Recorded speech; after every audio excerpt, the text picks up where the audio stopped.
Welcome to the Tech Egg. Don't get scrambled. Enjoy the video. In this video, I will explain how to schedule in Excel. First, open a new Excel workbook and label your columns for tasks, start times, and end times.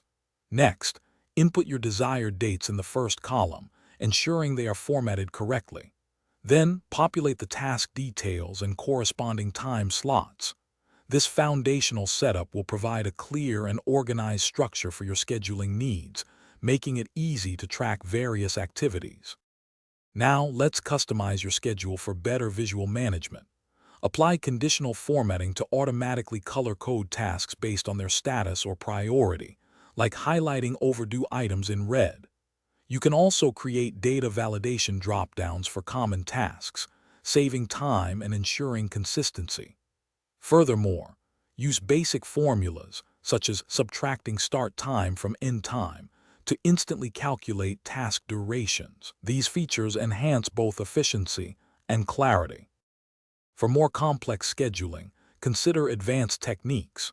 You can visually represent project timelines by creating a simple Gantt chart within Excel, using conditional formatting to show task progress. Pivot tables are excellent for summarizing and analyzing your schedule data, helping identify trends or resource allocation issues.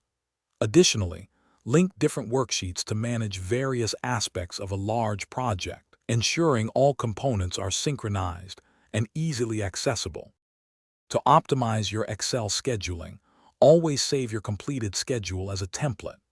This allows you to quickly start new projects without rebuilding everything from scratch. Remember to share your workbook securely with team members, ensuring everyone has access to the latest version.